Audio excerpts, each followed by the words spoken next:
Film की शुरुआत में हम गांव के कुछ बच्चों को देखते हैं जो खेतों में खेलने जा रहे हैं। जाने से पहले आब्दी के डैड ने कहा, अंधेरा होने से पहले वापस आ जाना। सभी बच्चों ने हाँ में सिर हिलाया और चला गया। बच्चों ने कई घंटों तक खेलते रहे। अंधेरा होने लगा। सारे बच्चे अपने घरों को चले गए, लेकिन आब्दी और उसका दोस्त अभी भी खेलना चाहते थे। खेलते खेलते अचानक उनकी बॉल कहीं खेतों में चली गई। शाम भी हो चुकी थी। आब्दी अपने दोस्त से कहता है कि चलो घर चलते हैं, लेकिन आब्दी का दोस्त उस बॉल को लेना चाहता था, इसलिए वह खेतों में चला गया।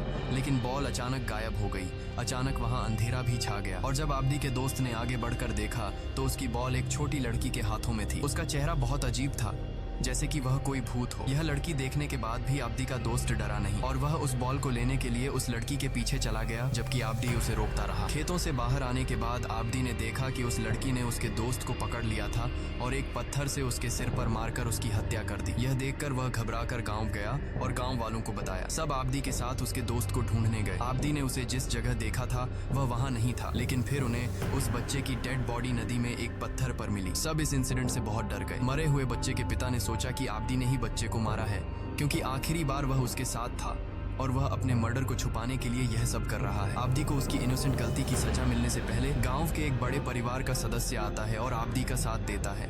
वह कहता है, मैं आब्दी पर विश्वास करता हूँ और आब्दी ने यह सब नहीं किया। जो कुछ भी आब्दी कह रहा है वह सच है। यह सब सुमाला ने किया है और शायद वह आज भी जिंदा है। इन लोगों को सुमाला के बारे में नहीं पता था और फिर यह आदमी उन्हें सुमाला की कहानी सुनाता है। 29 साल पहले इस गांव के सबसे अमीर आदमी की कोई संतान नहीं थी और इस वजह से उसका चाचा उसकी सारी जमीन लेना चाहता था। अब सुजीमन को यह सुनकर बहुत गुस्सा आया और वह अपने घर के अंदर गया और अपनी वाइफ को धमकी दी, अगर 1 साल के अंदर हमें बच्चा नहीं हुआ तो मैं दोबारा शादी करूंगा। सुजीमन की वाइफ यह सुनकर बहुत दुखी हो गई और फिर उसे एक औरत के बारे में पता चला जो लोगों को बच्चा पैदा करने में मदद करती है। यह सुनने में बहुत अजीब था, लेकिन फिर भी वह अपनी एक नौकरानी के साथ उस औरत के पास गई।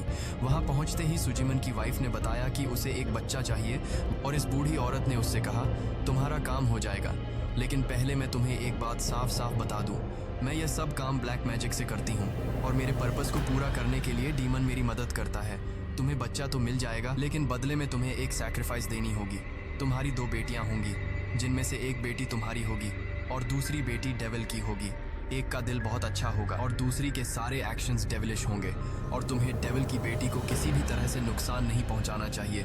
अगर तुमने ऐसा किया तो सब कुछ बर्बाद हो जाएगा। इस समय यह औरत सिर्फ एक बच्चा चाहती थी, इसलिए उसने इस बूढ़ी औरत की सभी बातें मान ली। बूढ़ी औरत ने भी कुछ रिचुअल्स किए और कुछ चीजें खून में मिलाकर इस औरत को वह खून पिलाया और कहा, आज से 2 महीने बाद उसे अच्छी खबर मिलेगी। 2 महीने बीत गए और हमें पता चलता है कि रिचुअल सच में काम कर गया था।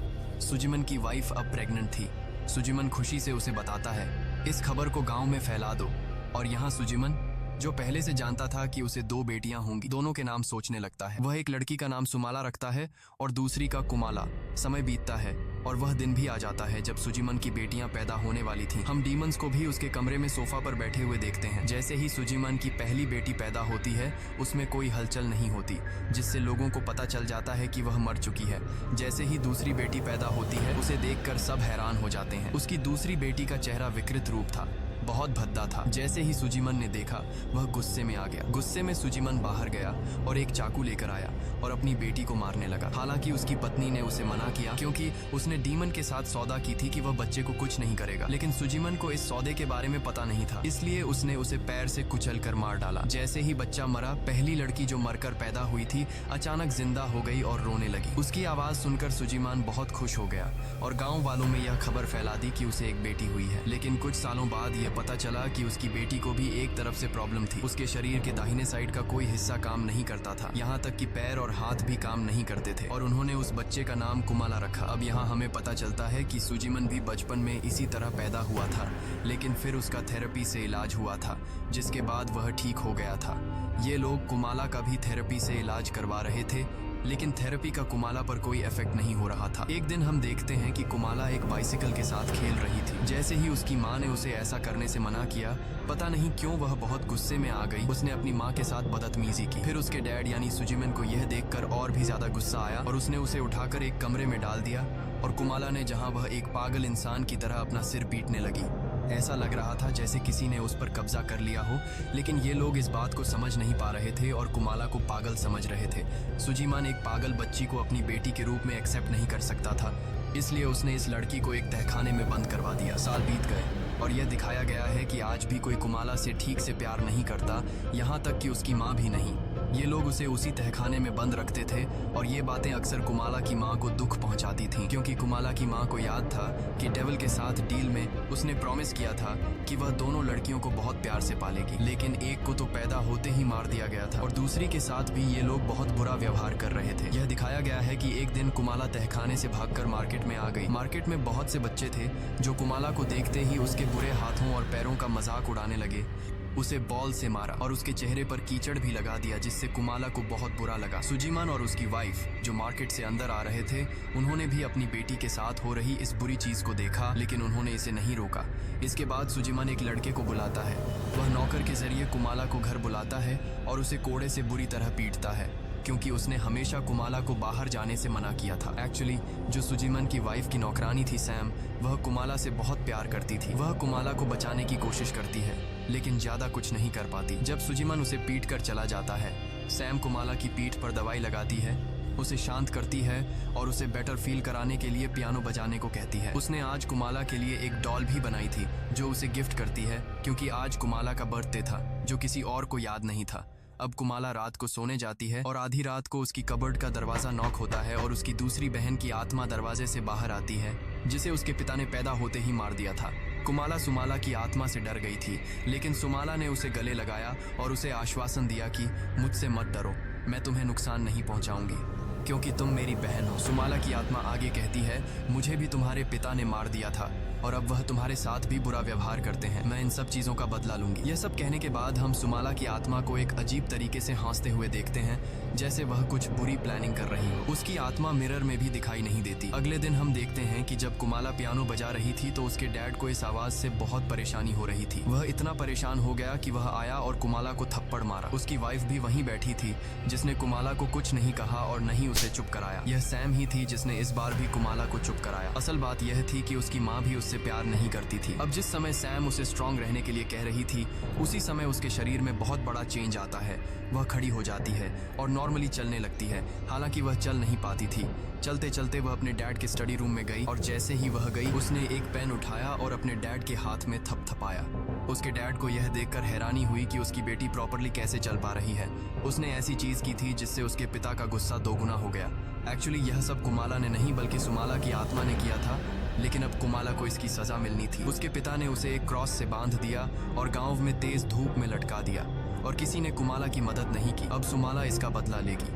रात को डिनर के समय जब कुमाला को खाना खिलाने के लिए ले जाया जाता है, सुमाला की आत्मा फिर से उस पर कब्जा कर लेती है और कुमाला अजीब तरीके से अपने कपड़े उतार देती है और डाइनिंग टेबल पर ही गलत चीजें करती है, जिसके बाद वह और भी अजीब चीजें कर रही थी। कुमाला की माँ बहुत गुस्से में थी, लेकिन जब उसने मिरर में देखा कि सुमाला की आत्मा उससे यह सब करवा रही थी, तो वह भी बहुत परेशान हो गई और कुमाला की नौकरानी डर जाती है और उसे वहां से ले जाने लगती है।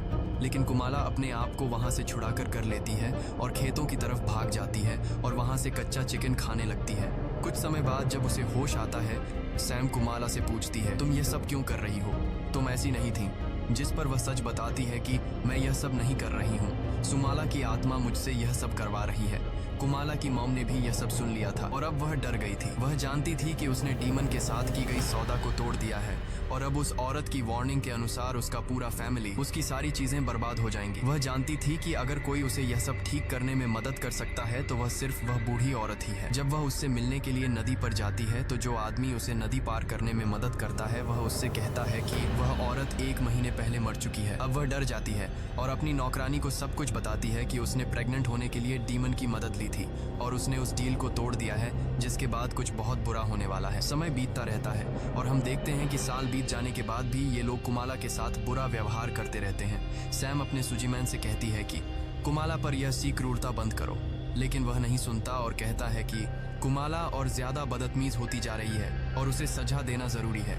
अपनी सजाओं के बावजूद सैम कुमाला के पास जाती है और कुमाला से कहती है कि मैं तुम्हारी हूँ और मैं तुमसे बहुत प्यार करती हूँ, चाहे तुम कैसी भी हो। ये सब सुनने के बाद कुमाला के दिल में सैम के लिए रिस्पेक्ट और भी ज्यादा बढ़ती रही और अपने पेरेंट्स के लिए और भी कम होती गई। अगले दिन हम देखते हैं कि वही बच्चे जिन्हें वह मार्केट में मिली थी कुमाला को परेशान करने आए थे। कुमाला के साथ खेलने के बहाने उन्होंने कुमाला को नीचे बुलाया, उसका मजाक उड़ाया, उसके चेहरे पर कीचड़ लगाया और उसे बॉल से मारा और चले गए। आंट सैम ने उन्हें भगा दिया। कुमाला के पेरेंट्स दूर खड़े होकर ये सब देखते रहे, लेकिन उन्होंने उन बच्चों को नहीं रोका। कुमाला के बाहर आने की सजा के रूप में उसी रात उसे फिर से तहखाने में बंद कर दिया गया। लेकिन रात को कुमाला की मां ने तहखाने से कुछ अजीब आवाजें सुनी। वह चेक करने जाना चाहती थी, लेकिन उसके पति ने उससे कहा कि यहीं बैठो और कहा कि यह सब उसका इल्यूजन था। लेकिन उसकी मां की सोच बिल्कुल सही थी। कुमाला ने खुद को फ्री कर लिया क्योंकि सुमाला की आत्मा ने उस पर कब्जा कर लिया था। उसने एक खंजर लिया और वहां से चली गई। हम देखते हैं कि सुमाला की आत्मा कुमाला के पीछे जा रही थी। वह उस बच्चे के पास गई जिसने उसके हैंडीकैप्ड होने का मजाक उड़ाया था। वह बच्चा कुमाला को चलते हुए और सुमाला की आत्मा को उसके पीछे देखकर बहुत डर गया। इससे पहले कि वह अपने घर की तरफ भाग पाता, कुमाला ने उसे पीछे से पकड़ लिया और अपने हाथ में खंजर से उसकी कमर पर वार किया और उसे मार डाला। अब कुमाला अपने दूसरे दो साथियों के पास गई जो अभी भी रात को बाहर थे। पहले उसने उन्हें बहुत डराया और उनका मजाक उड़ाया और फिर उन पर अटैक करके उन्हें भी मार डाला। 3 बच्चे जो रात को मारे गए थे, अगले दिन उनके पेरेंट्स और पूरा गाँव उन्हें ढूंढने लगे, लेकिन वे पूरे गाँव में उन्हें नहीं मिले। फिर गाँव वालों ने फैसला किया कि अगले दिन उन्हें दूसरे गाँव में ढूंढने जाएंगे। तब तक उन्होंने किसी भी बच्चे को सनसेट के बाद घर से बाहर आने से मना कर दिया। अब बाकी सभी बच्चे अपने बड़ों के इंस्ट्रक्शंस के अनुसार घर के अंदर छुपे हुए थे और बात कर रहे थे कि पता नहीं वो तीनों हमें परेशान करने गए होंगे। वे बस यही सोच रहे थे। तभी कुमाला आई और यहाँ बॉल रख दी। फिर उसने बॉल उठाई और उसे बाहर ले गई। सभी बच्चे बॉल लेने के लिए बाहर चले गए। हालांकि एक बच्चे ने कुमाला को खंजर पकड़े देखा, लेकिन वह कुछ समझ नहीं पाया। बाहर आकर कुमाला ने सभी बच्चों को बेरहमी से मार डाला। सुबह होते ही गांव वालों ने मृत बच्चों के शव ढूंढे। एक शव कुएं के पास पत्तों के नीचे छिपा हुआ था, जबकि दूसरे को कुएं में फेंक दिया गया था। जब गांव वालों ने पानी निकाला तो कुआं खून से लथपथ था। बाकी बच्चों के शव खेतों में पड़े थे, उनके सिर धड़ से अलग। उनके सिर मोतियों जैसी लकड़ियों पर जड़े हुए थे और एक के बाद एक ऊपर नीचे था। यह देखकर सभी डर गए। सुजीमन भी इन सभी बच्चों की बॉडीज के पास था क्योंकि कुमाला की डॉल मिली थी। सबने सोचा कि यह सब या तो कुमाला ने या उसके डैड ने किया है। जैसे ही सभी गांव वाले सुजीमन के घर आए, सुजीमन ने उनसे पूछा, क्या तुम्हारे पास कोई प्रूफ है कि मैंने यह सब किया है? और अगर तुम ब्लेम मेरी बेटी पर लगाना चाहते हो तो वह यह सब कैसे कर सकती है? वह प्रॉपरली चल भी नहीं सकती। सुजीमन भी यह विश्वास नहीं कर सकता था कि कुमाला ने यह सब किया है, लेकिन फिर उसके दिमाग में आया कि कभी कभी कुमाला चलने लगती है और अजीब चीजें भी करती है। यह संभव है कि उसने यह सब किया। वैसे भी रात को वह डंजन में बंद थी, तो वह बाहर कैसे गई? यह सोचकर जब सुजीमन तहखाने में जाता है तो वह देखता है कि वहाँ एक बहुत बड़ा होल था जो बोरी से ढका हुआ था, और इस तरह सुजीमन को कंफर्म हो जाता है कि उसकी बेटी ने ही वो सभी मर्डर्स किए हैं। अब इससे डरकर कुमाला की मां पहली बार बोलती है और बताती है कि यह सब कुमाला ने नहीं बल्कि सुमाला की आत्मा ने किया है। उसे कन्विंस करने के लिए वह यह भी बताती है कि उसने खुद अपनी आंखों से सुमाला की आत्मा देखी है। अब इस सब के पीछे कितनी सच्चाई है यह जानने के लिए सुजीमन कुमाला के कमरे में जाता है और उससे प्रॉमिस करता है कि अगर तुम मुझे सच बता दोगी तो मैं तुम्हें नुकसान नहीं पहुंचाऊंगा। मुझे बताओ इस सब के पीछे कौन है? और यहाँ कुमाला बताती है कि इस सब के पीछे सुमाला की आत्मा है। कुमाला बताती है कि मैंने उसे रोकने की बहुत कोशिश की, लेकिन वह नहीं मानी। कुमाला यह भी बताती है कि सुमाला की आत्मा ने उससे प्रॉमिस किया है कि वह उन सभी लोगों को मारेगी जो कुमाला को परेशान करते हैं। यहाँ सुजीमन खुद से डर गया क्योंकि सुजीमन ने ही कुमाला को सबसे ज्यादा टॉर्चर किया था। डरकर वह नीचे जाता है और अपने सर्वेंट को कहता है कि कुमाला को तहखाने में और भी ज्यादा कसकर बंद करो ताकि वह चल न सके और सुमाला की आत्मा उससे कुछ न करवा सके। इसके बाद वह एक शामन के पास गया। इन सभी चीजों को ठीक करने के लिए तांत्रिक ने यहाँ कुछ मंत्र पढ़े और यह समझने की कोशिश की कि आत्मा आखिर कुमाला के पीछे क्यों है। और उसने यहाँ सब कुछ देखा कैसे उसकी पत्नी ने सिर्फ बच्चे पाने के लिए राक्षस के साथ अनुबंध किया था। वह सुजीमान को इन सभी अनुबंधों के बारे में भी बताता है। हमें पता चलता है कि आज कुमाला और सुमाला का भी 9वां जन्मदिन था। जब सैम कुमाला से प्यार करने के लिए उसके पास आती है तो वह सैम को उपहार के रूप में बताती है, तुम आज मेरे पास मत आना क्योंकि सुमाला ने मुझसे कहा है कि रात के 12 बजे के बाद वह यहाँ मौजूद सभी लोगों को मार देगी और मैं नहीं चाहती कि वह तुम्हें नुकसान पहुँचाए। उसकी बात मानते हुए सैम अपने बेटे के साथ वहाँ से जाने लगती है। हालांकि उसका बेटा भी पूछता है, हम ये सब छोड़कर क्यों जा रहे हैं? हमें यहाँ सब कुछ मिलता है। लेकिन सैम जवाब नहीं देती। रात को जब सुजीमन का नौकर कुमाला को खाना देने आता है तो उसे खाना पसंद नहीं आता। जब वह उससे खाना बदलने के लिए कहती है तो नौकर उसके साथ बदतमीजी करने लगता है।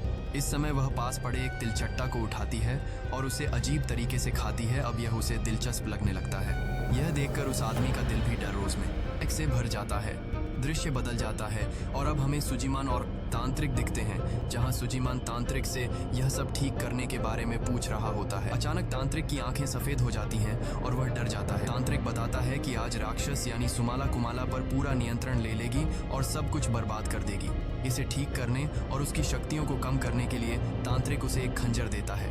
वह कहता है, तुम बस उसकी शक्तियां कम करो और उसे मेरे पास लाओ, बाकी मैं संभाल लूंगा। उसने सुजीमान से यह भी कहा कि अगर तुम नियंत्रण खो देते हो और तुम उसे यहाँ लाने में असमर्थ रहे तो तुम्हें यह खंजर कुमाला के दिल में घोंपकर उसे वहीं मार देना होगा, क्योंकि हम इस राक्षस की बच्ची को मानव संसार में नहीं छोड़ सकते, वरना वह बार बार लोगों को मारती रहेगी।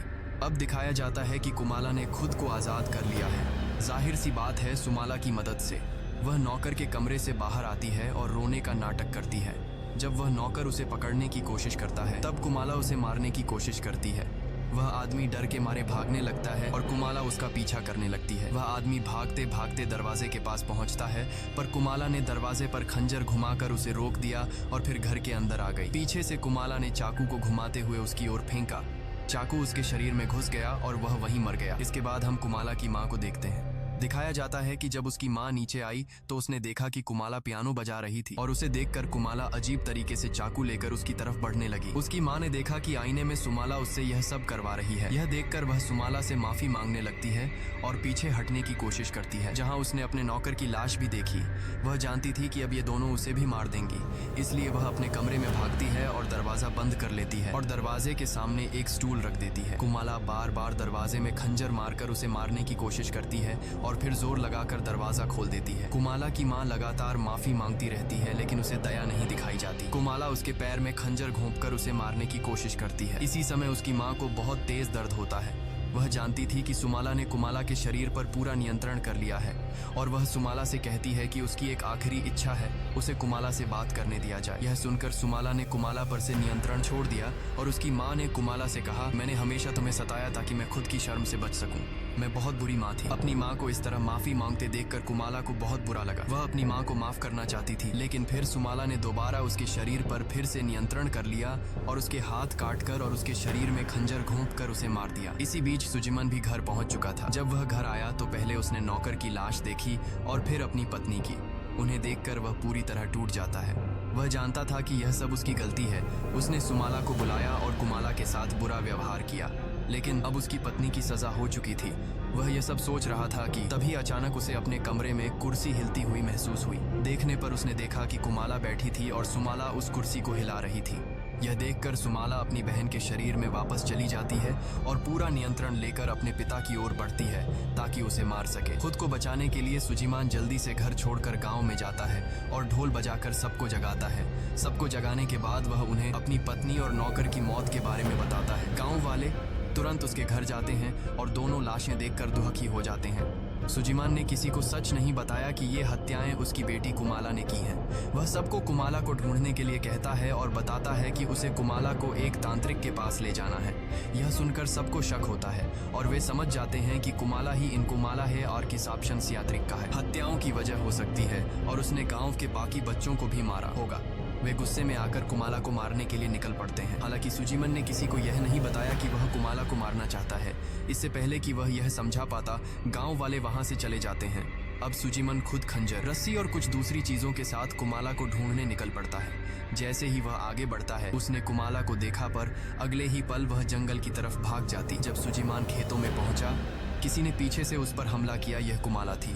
खुद को बचाने के लिए सुजीमान ने पास रखा एक पत्थर उठाकर कुमाला के सिर पर मारा और उसे बेहोश कर दिया। वह उसे मारना चाहता था पर ऐसा नहीं कर पाया, क्योंकि उसे एहसास हुआ कि इस सब में एकमात्र दोष उसकी ही नहीं थी। इस सब में गलती सुजीमान और उसकी पत्नी की थी। उसे बहुत दुहक और पछतावा हुआ कि उसने अपनी बेटी से प्यार नहीं किया। वह जोर जोर से रोने लगा। उसने अपनी बेटी को एक बोरी में बंद कर दिया, पर देखा कि अचानक उसकी बेटी बोरी से गायब हो गई। सुजीमान ने दरअसल उसे बोरी से नहीं निकाला था और वह फिर से अपने पिता पर हमला करने के लिए बढ़ी। लेकिन इस बार सुजीमान चीजों को अपने हाथ से जाने नहीं देना चाहता था। कुमाला का दिल खतरे में था। वह उस पर दूसरी तरफ हमला करता है और अंततः वह गिर पड़ती है, पर थोड़ी देर बाद वह हौंसते हुए फिर से होश में आ जाती है। सुजिमन यह देखकर पूरी तरह उलझन में पड़ जाता है। फिर कुमाला ने उसे बताया, जब से मैं कुमाला के शरीर में आई हूँ उसका पूरा शरीर बदल गया है। उसका दिल भी बाईं तरफ से दाहिनी तरफ शिफ्ट हो गया है, क्योंकि तुमने उसके दिल पर हमला नहीं किया, इसलिए न तो वह मरी और न ही मैं। अब सुमाला अपने पिता को मार देती है। सबसे पहले वह उसके हाथ से खंजर छीनती है और उसके पेट को इतना चीर देती है कि उसकी आंतें बाहर आ जाती हैं, और उसके बाद वह पास रखी 2 छोटी छड़ियां उठाकर सुजिमान की आंखों में घुसेड़ देती है। सुबह दिखाया जाता है कि गांव वाले सुजिमान की लाश को क्रॉस पर लटका हुआ पाते हैं, जैसे कि उन्होंने कुमाला को सजा दी हो। इसके बाद वर्तमान दृश्य आते हैं और हम उस आदमी को देखते हैं जो वास्तव में यह पूरी कहानी गाँव वालों को सुना रहा था। वह लड़का असल में सैम का बेटा था जो उस रात घर से भाग गया था, इसीलिए मेरी और मेरी ले का असल कहानी गाँव वालों को सुना रहा था। बेटी की जान बच गई, वह बताता है। अगर अब भी बच्चे मर रहे हैं तो सुमाला अभी भी इस गांव में जिंदा है, और सभी बच्चों को बचाने के लिए हमें किसी तरह सुमाला को पकड़कर उसे मारना होगा। और सुमाला से मिलने से पहले वह गांव वालों से कहता है अपने बच्चों को रात में बाहर न जाने दें। सब उसकी बात मानते हैं और घर लौट जाते हैं। रात को हमें उस बच्चे का पिता दिखाया जाता है जिसे सुमाला ने फिल्म की शुरुआत में मारा था। उसे उस आदमी की बातों पर बिल्कुल विश्वास नहीं होता, उसे रात में बातों पर बिल्कुल विश्वास नहीं होता। लगता है कि यह सब आब्दी ने किया है। वह रात को आब्दी को मारने के लिए आब्दी के घर के पास आता है और वहां उसे सुमाला दिखती है, जो उस समय एक मृतक के शरीर को खा रही होती है। बस इसी दृश्य के साथ फिल्म खत्म हो जाती है और कहा जाता है कि यह एक सच्ची कहानी है। इंडोनेशिया के सेंट्रल जावा के पास सच में एक गांव है जहां ऐसी एक लड़की रहती है, और इसीलिए वहां के लोग अपने बच्चों को रात में घर से बाहर नहीं जाने देते। तो दोस्तों, कैसी लगी आपको यह मूवी? कमेंट में ज़रूर बताइएगा। और ऐसी ही और मूवीज़ की एक्सप्लेनेशन देखने के लिए हमारे चैनल को सब्सक्राइब कर लीजिए और बेल आइकन को दबा दीजिए ताकि आपको नोटिफिकेशन मिलती रहे। मिलते हैं अगली वीडियो में, तब तक के लिए बाय बाय।